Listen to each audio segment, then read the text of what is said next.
से नागालैंड तक, उत्तर प्रदेश से तमिलनाडु तक 12 राज्यों के कांग्रेस कार्यकर्ताओं ने हमें मदद की है और मैं इस समर्थन से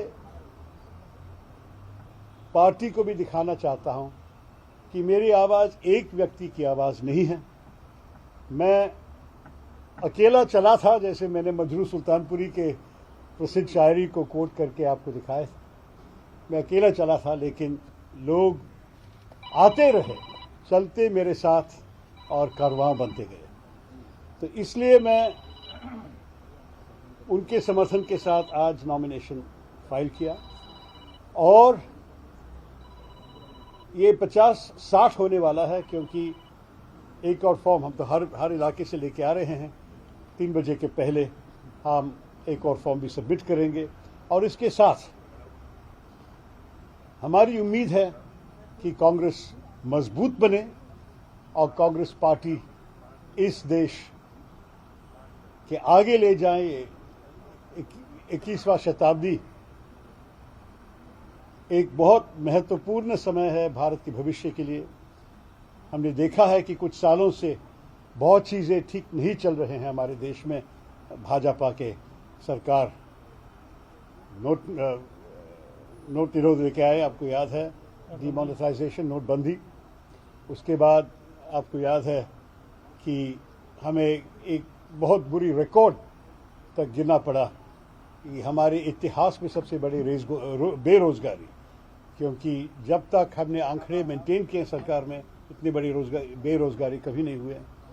और आजकल महंगाई जो आम आदमी महसूस कर रहे हैं, हम सब जानते हैं कि हमारे देश को एक बदलाव चाहिए और कांग्रेस मेरे ख्याल में होनी चाहिए बदलाव की पार्टी। तो ये सब कह के मैं आपका प्रश्न लेने के लिए तैयार हूँ।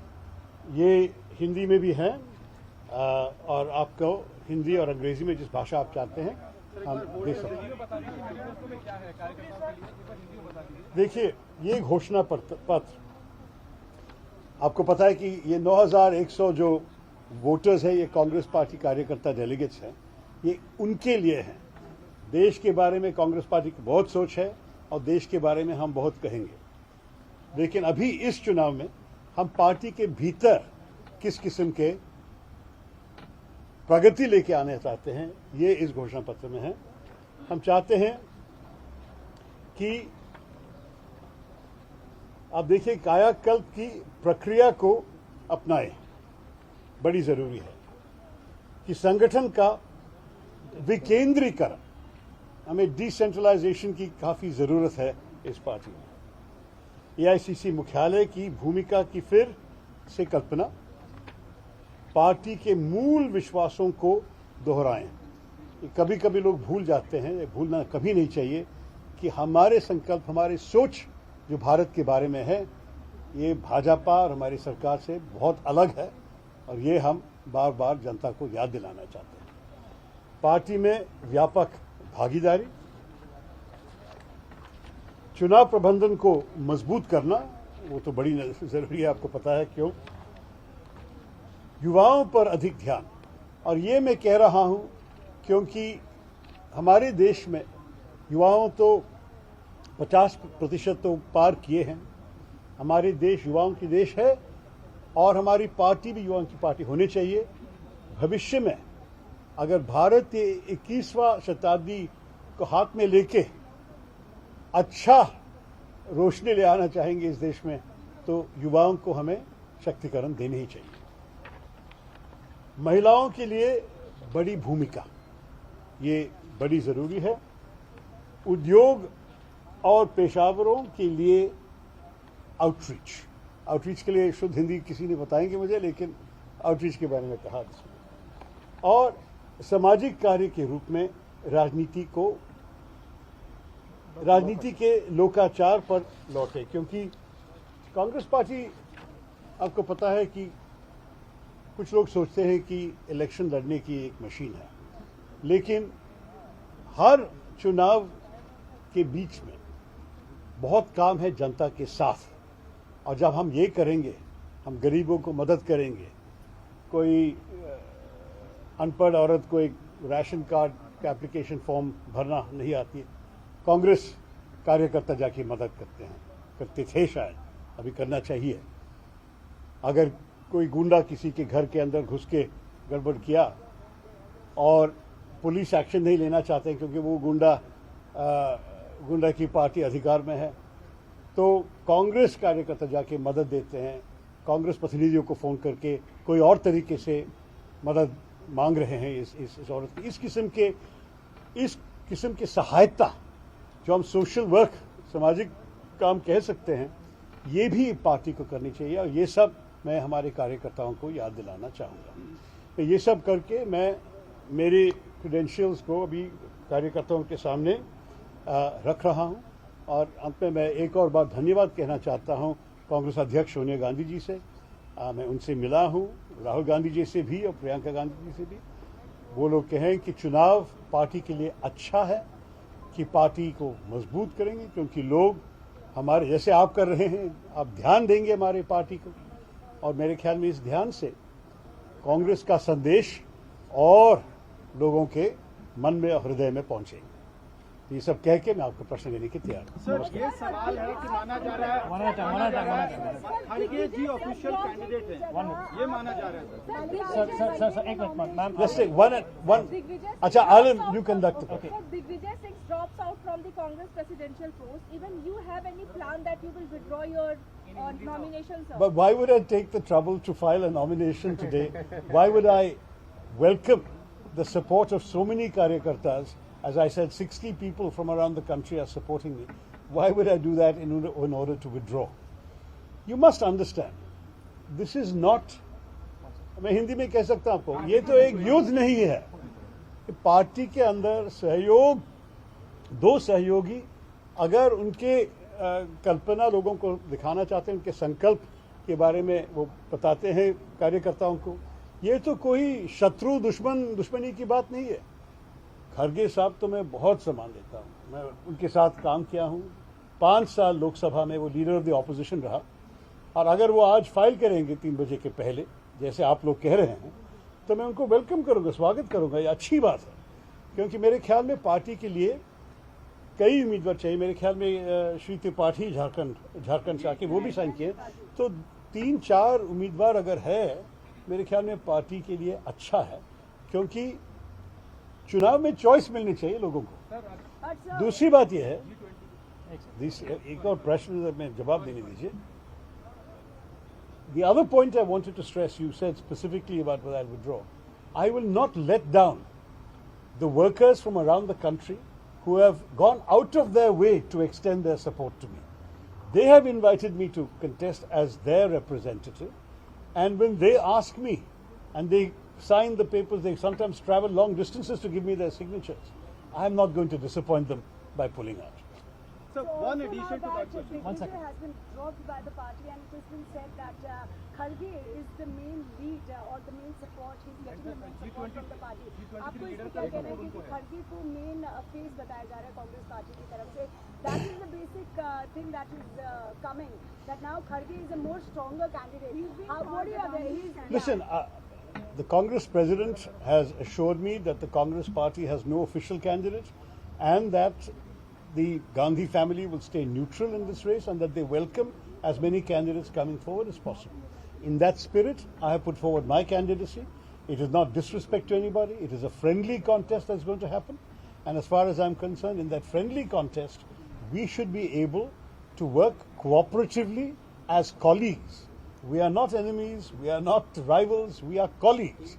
And what we are interested in is seeing this party go forward. I might add, Kharge Sahab turned 80 just a couple of months ago, and at his invitation, I authored a fulsome tribute to him for his legendary accomplishments in politics.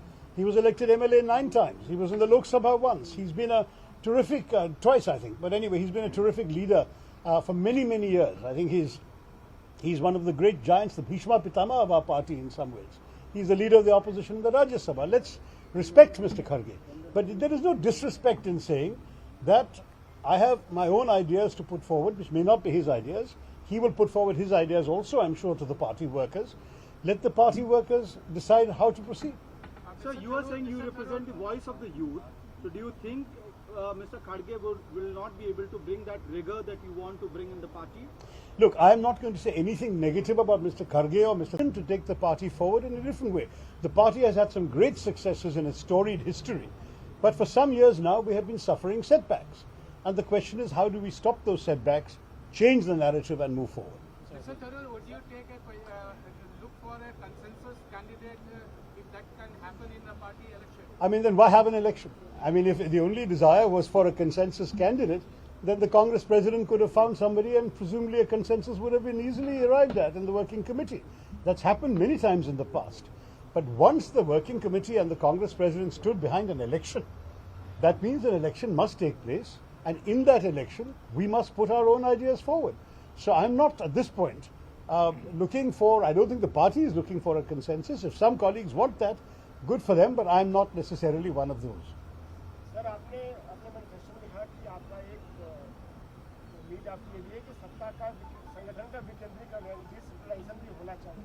तो क्या अभी जो Congress party चल रही है उसमें आपको लग रहा है कि इनकी दोनों की चल रही है, सत्ता का विकेंद्रीकरण नहीं है, कहीं एक ही जगह जाकर सारी ताकत सीमित हो गई? देखिए, हमारी पार्टी, शायद सारे पार्टियां, मैं तो सिर्फ कांग्रेस के बारे में बोल सकता, लेकिन जो मैंने देखा है काफी सेंट्रलाइज्ड है। मतलब आपको अब देख सकते हैं कि जो तय करते हैं सब कुछ हेडक्वार्टर्स में पार्टी अध्यक्ष या पार्टी के नेता सारी चीजें तय करते हैं।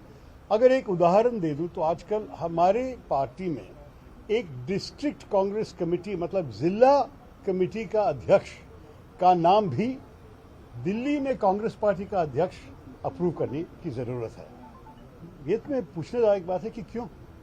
अगर आपको राज्य में एक प्रदेश कांग्रेस कमेटी अध्यक्ष है जो आपने अपॉइंट किए, जिस पे आपको भरोसा है, उनको तय करने दीजिए कि कौन उनके साथ अच्छी तरह काम करेगा, और उनके काम करने के बाद अगर काम ठीक नहीं हुआ, अगर हमारे चुनाव में या दूसरे उदाहरण होंगे कि रिजल्ट ठीक नहीं है, तब प्रदेश नेता को बदल लीजिए। लेकिन जब उनको आपने काम दिया है, उनको मेरे ख्याल में उसके साथ ये अधिकार भी दे दीजिए कि अपना काम पूरी करने के लिए सारे रिसोर्सेज वो तय करेगा। तो इस किस्म के उदाहरण मुझे कई एग्जाम्पल्स है, लेकिन देखिए आप लोग तो वोटर्स नहीं है इसमें। मैं पार्टी के कार्यकर्ताओं से चर्चा करके इस आइडिया को आगे लेना चाहता हूं। മലയാളം മീഡിയയിലേക്ക് വരെ ചോദ്യങ്ങളുണ്ടോ? പറയൂ.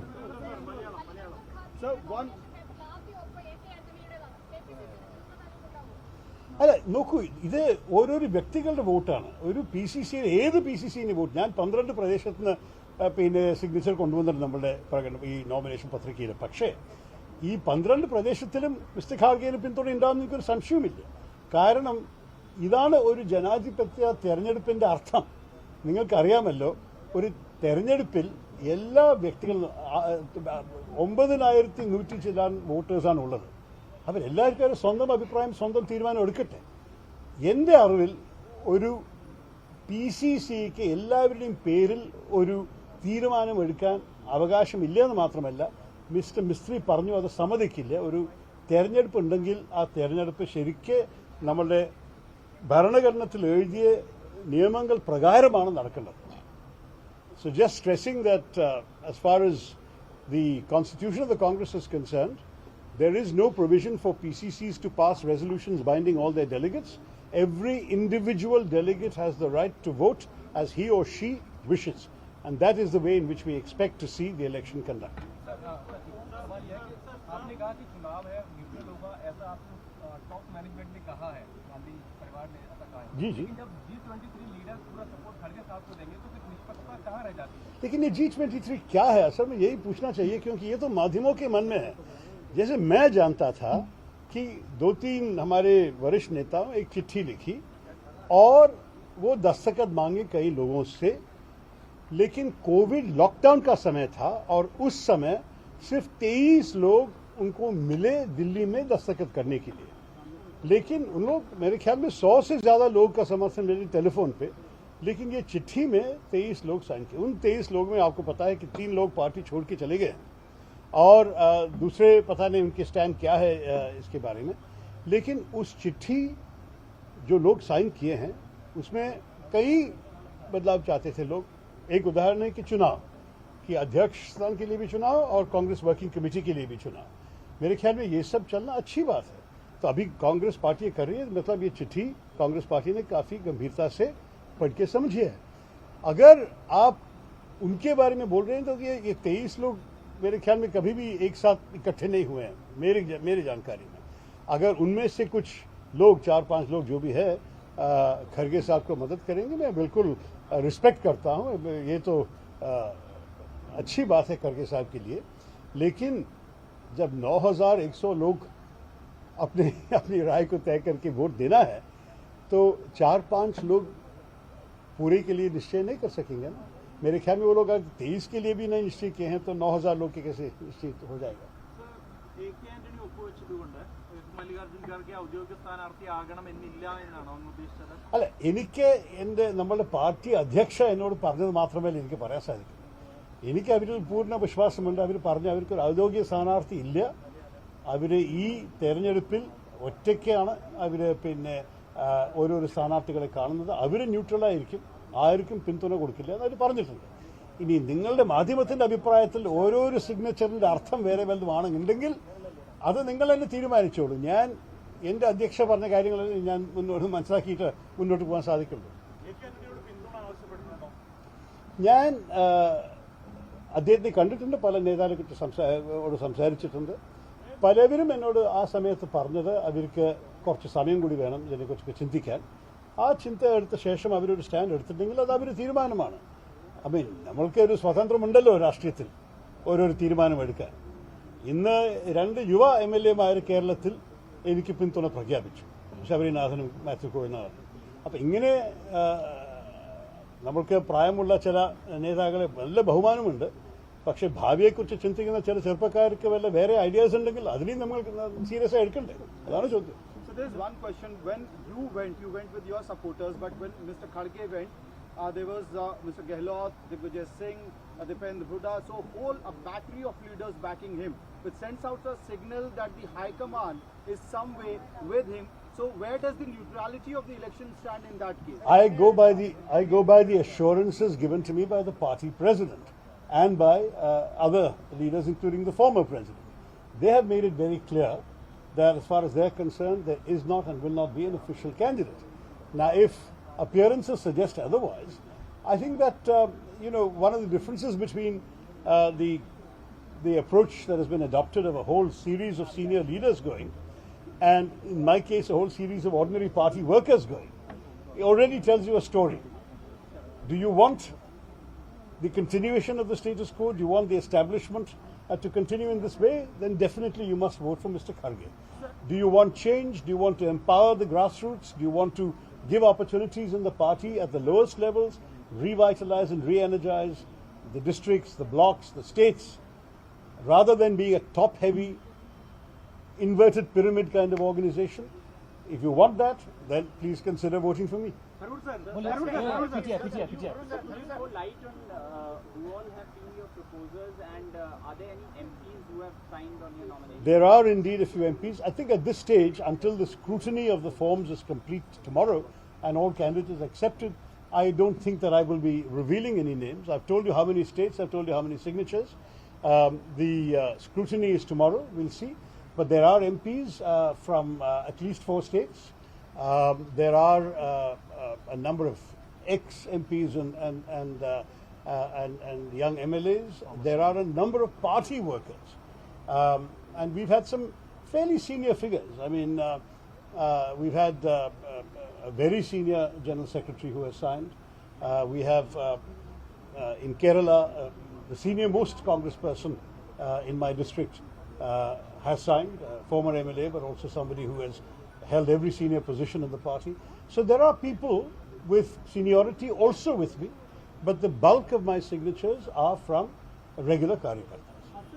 आपके जो सवाल इनसे पूछा गया था कि आपके प्रस्तावों में आपने कहा कि ऑर्डिनरी कांग्रेस वर्कर्स है, लेकिन उधर दूसरी तरफ खड़गे साहब में अशोक गहलोत है, दिग्विजय सिंह है, और एक ये मैसेज ये जा रहा है कि 10 जनपद गांधी परिवार भी खड़गे साहब को ही सपोर्ट कर रहे हैं। देखिए, अगर ये मैसेज आप तक पहुंचे तो आप उनसे पूछिए ना कि ये है आपका संदेश, क्योंकि जो कांग्रेस अध्यक्ष और उनके नाम पे जो मेरे ख्याल में प्रेस कॉन्फ्रेंस में भी बताया गया था कि कांग्रेस पार्टी का ना कोई ऑफिशियल आधिकारिक उम्मीदवार है, ना कोई होने वाला है, और इसलिए जो भी इस चुनाव में भाग लेना चाहता है कि उनको करनी चाहिए। तो मेरे ख्याल में अगर ये है उनका पोजीशन, और अगर आपके ख्याल में पोजीशन बदल गए हैं तो आप पूछिए उनसे। जब तक उनकी तरफ से एक अनाउंसमेंट नहीं है कि उनका पोजीशन बदल गया, मेरा अध्यक्ष के जो भी मुझे कहा है इसका पूरा विश्वास और भरोसे से आगे जा रहा है। स्कोर है, आपने कहा कि खड़गे साहब बनते हैं तो अभी चल रहा है, वही चलता रहेगा। देखिए, खड़गे साहब तो हमारे बहुत वरिष्ठ नेता है और वो लीडर ऑफ द ऑपोजिशन रहा है लोकसभा में, अभी लीडर ऑफ द ऑपोजिशन है राज्यसभा में। वो हमारे पार्टी के अंदर वैसे भी मेरे ख्याल में अगर आप एक टॉप 3 के बारे में सोचेंगे तो ये तीनों में एक जरूर खड़गे साहब ही है। तो मेरे ख्याल में वो तो जैसे पार्टी चला अब तक चला है, मेरे ख्याल में ऐसे ही वो आगे लेना चाहेंगे। वो कैंडिडेट ऑफ कंटिन्यूटी कहा जाएगा।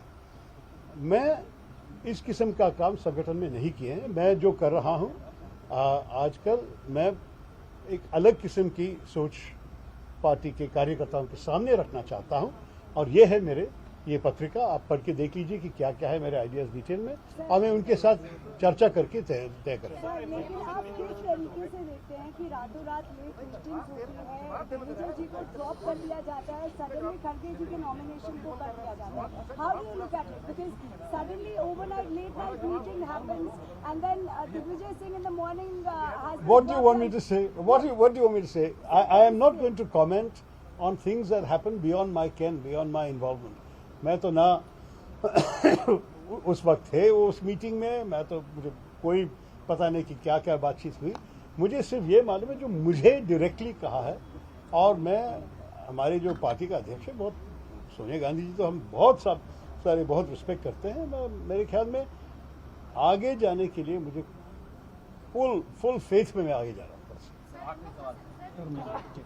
आपने कई मौके पर प्रधानमंत्री के अच्छे कामों की तारीफ भी की है। एक तारीफ की आपका ऑब्स्टेकल बन सकती है, प्रधानमंत्री की तारीफ भी की, और अगर आप अध्यक्ष बन जाते हैं तो सिलसिला तब भी जारी रहेगा। देखिए, आपको देखना चाहिए कि किस किस विषय पे मैंने तारीफ की। मैं तो जो प्रधानमंत्री के और भाजपा के जो पॉलिसीज के खिलाफ मैंने बोला है और लिखा है किताबों, मतलब आपको पता है कि पैराडॉक्सिकल प्राइम मिनिस्टर लिखा मैंने इस सरकार की राजनीति के बारे में। अभी जो अस्मिता का संघर्ष निकला है हिंदी में, जो बैटल ऑफ बिलोंगिंग अंग्रेजी में पिछले साल, तो मैं जितना लिखा भाजपा के खिलाफ और हमारे प्रधानमंत्री को मतलब सख्त निंदा करके, मैं कहूंगा कि ज्यादा लोग नहीं हैं हमारी पार्टी में या विपक्ष में जनरली जो इतने किए हैं।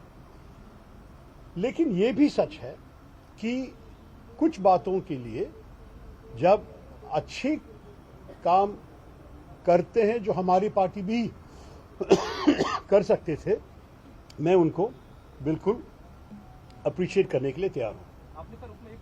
सुनिए, मैं 2 उदाहरण देता हूं। तो आप कभी नहीं देखे होंगे कि मैं जो वो उनके कुछ पॉलिटिकल स्टेटमेंट्स या माइनॉरिटीज़ के खिलाफ कुछ कह रहे हैं, उसके लिए कभी थाली नहीं बजा सकते हैं, हम बिल्कुल क्रिटिकल है। लेकिन जब वो इंटरनेशनल योगा डे करवाते हैं, ये अच्छे भारत के लिए, मैं उसको तारीफ की। स्वच्छ भारत लेके आए, स्वच्छता तो महात्मा गांधी जी की स्कीम था। मैंने कहा उनको अप्रिशिएट करने के बाद मैं ये भी कहा कि ये फोटो आप पे रिड्यूस नहीं होनी चाहिए। अगर प्रेस कॉन्फ्रेंस के प्रेस के लिए आप 1-2 चीज़ें करके चले जाएंगे तो देश ठीक नहीं होगा। स्वच्छता बड़ी ज़रूरी है। आपने उसके बाद क्रिटिसाइज भी किया है कि स्वच्छता में काफ़ी प्रगति नहीं हुई। तीसरी उदाहरण है वो वर्ल्ड सूफी कॉन्फ्रेंस और वर्ल्ड बुद्धिस्ट कॉन्फ्रेंस। ये मेरे ख्याल में भारत का सॉफ्ट पावर के लिए बहुत अच्छा है, क्योंकि हमारे देश में हर किस्म के मजहब के लोग हैं, और इसलिए हम लायक है दूसरे लोगों को यहाँ लेके आके कॉन्फ्रेंस करने के लिए। ये मेरे ख्याल में अच्छा लगा। लेकिन अनफॉर्चुनेटली एक बार हुआ और उसके बाद ना कोई वर्ल्ड सूफी कॉन्फ्रेंस भारत में हुआ है ना कोई वर्ल्ड बुद्धिस्ट कॉन्फ्रेंस। मैं पूछना चाहता हूँ कि और अंतिम चीज़ मेरे ख्याल में और कोई उदाहरण, लेकिन अभी भी उनको क्या रोजगार मिले हैं? अभी भी उनका मतलब जो जब शॉपिंग करने के लिए जाते हैं उनको कुछ सब्जियां खरीदने के लिए उनके जेब में जितने पैसे काफ़ी हो जाते हैं, ये सब भी पूछने लायक है। अगर मोदी जी भाषण अच्छे देते हैं तो हम बहुत तारीफ कर सकते हैं भाषण को, लेकिन अगर उनके पॉलिसीज उनके नियम जो हों जो देश के लिए करते हैं वो ठीक नहीं कर पा रहे हैं, तो उसके जो हम क्रिटिसाइज कर रहे हैं उसको भी आप देख लीजिए। सर, बीजेपी की तरफ से आरोप लग रहा है कि एंटी हिंदू स्टेटमेंट देने वाले नेता ही कैंडिडेचर लिस्ट में फीचर कर रहे हैं। पहले आपका नाम था, दिग्विजय सिंह जी का नाम था और खड़गे साहब का नाम था। दिग्विजय सिंह है नहीं उस लिस्ट में हालांकि। देखिए, मेरे ख्याल में मैं दिग्विजय सिंह के नाम पे नहीं बता सकता हूं, क्योंकि वो खुद मेरे ख्याल में बहुत विश्वास भरे हुए हिंदू है। लेकिन मैं हिंदुइज्म के बारे में जो किताब लिखे हैं, अगर उसके अंदर वो एक भी एंटी हिंदू स्टेटमेंट देख लेंगे, मुझे दिखाने बोलिए बीजेपी को। मेरे एक बहुत जो विजन है हिंदुइज्म के बारे में, जो मेरी ज्ञान है हिंदुइज्म के बारे में, मैं स्वामी विवेकानंद जी से पढ़ के समझा हूँ, महात्मा गांधी जी से, आदि शंकरा से, और मैं जो हमारी स्पिरिचुअल टेक्स्ट से कोट करके लिखा है। मेरे ख्याल में इस किस्म के हिंदुइज्म जो है, मैं हिंदुत्व शब्द नहीं इस्तेमाल कर रहा हूँ, क्योंकि हिंदुत्व को एक राजनीतिक अर्थ दे दिए हैं लोग। मैं सिर्फ ये कहूँगा कि हिंदू धर्म सबको स्वीकार करने वाले धर्म है। स्वामी विवेकानंद का वो शिकागो वाले भाषण में उन्होंने कहा था, I am proud to speak to you of a religion that teaches not only tolerance but acceptance. जो हिंदुत्ववादी जाके किसी के सिर पे मार के कहते हैं कि तुम हमारे टीम में नहीं, तो ऐसे ही हमारे देश में एक साथ रहना चाहिए। तो मेरे ख्याल में ये जो एंटी हिंदू बात है बहुत आसान करने के लिए, लेकिन कुछ साबित करने के लिए उनको बोलिए। ഞാൻ ആരും പേര് പറഞ്ഞിട്ടില്ലല്ലോ.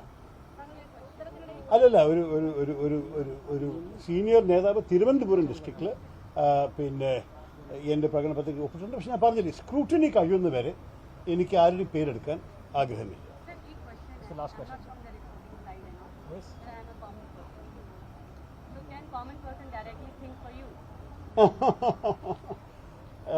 This is an election only for Congress voters. Without any, app or, putting your numbers or because it's a lot of procedure when we, try to, enroll with any BJP or Congress or Aam Party. They become very politics. So people get very disturbed. कि app download करो, फिर इसको करो, उसको करो, उसको करो.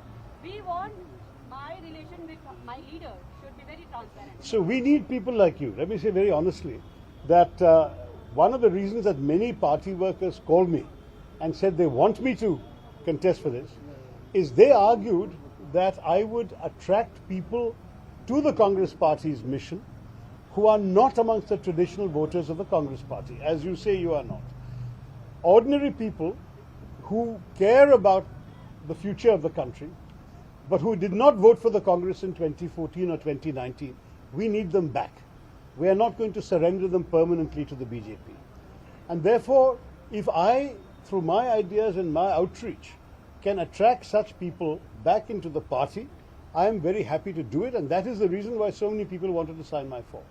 Unfortunately, 2 successive elections, we had 19% access to the party workers, and we will ensure that that improves considerably. In addition to this, sir, I was just there for only 10 to 20 minutes, sir. Very impressive. Okay, sir. And I told one of your bodyguards, sir. I have no bodyguards. They are all friends, party workers, karyakartas. I told him that it should, after hearing the speech, I'm believing it, not thinking. Thank you very much. Deeksha, yes, she's been waiting for a long time. Dropping out of the race and declaring support for Mr. Kharge. Now, as I said earlier, I think the same question was asked in Hindi. The fact is that I think every individual delegate has the right to support whom they consider right for the party. And I'm not surprised that the establishment is rallying behind the status quo.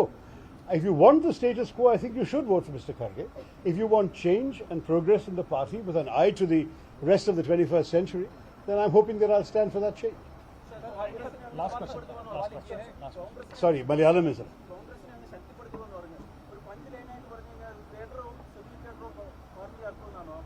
അല്ല അതല്ല അതിനകത്ത് ശക്തി കൊടുക്കണം. നിങ്ങൾ എൻ്റെ ഈ പത്രിക ഒന്ന് വായിച്ച് നോക്കിയാലേ നിങ്ങൾ മനസ്സിലായത്. ഒരു പ്രകടന പത്രിക പറയാൻ സാധിക്കില്ല, പാർട്ടിയുടെ അകത്ത് മാത്രമാണെങ്കിലും പാർട്ടിയെ നമ്മളുടെ സാധാരണ പ്രവർത്തകർക്ക് അവർക്കൊരു ഒരു ഒരു ഒരു ശക്തി അവർക്ക് തോന്നിയാൽ, അവരുടെ ഓരോരു തീരുമാനത്തിനും ഒരു കുറച്ചൊരു അധികാരം കൊടുത്താൽ എല്ലാ തീരുമാനവും ഡൽഹിയിൽ തന്നെ എടുക്കണമെന്ന് ആ നിയമത്തെ മാറ്റിയാൽ നിങ്ങൾക്കറിയാമല്ലോ ഒരു വരി റെസൊല്യൂഷൻ പാസ്സാക്കിയിട്ട് എല്ലാം കോൺഗ്രസ് അധ്യക്ഷൻ തീരുമാനിക്കട്ടെ എന്ന് പറയണ രീതിയാണ് നമ്മളുടെ പാർട്ടിയിൽ. അതിനെ മാറ്റിയിട്ട് നമ്മളുടെ ഓരോരോ സംസ്ഥാനത്തിലും ഓരോരോ ജില്ലയിലും ഓരോരോ ബ്ലോക്കിലും നമ്മുടെ പ്രവർത്തകർക്ക് അവർ കയ്യിൽ കുറച്ചും കൂടി അവകാശം കൊടുത്താൽ ഈ പാർട്ടി നന്നാവുമെന്നാണ് എനിക്ക് വിശ്വാസം. लास्ट दुनिया भर में जो मशहूर शशि थरूर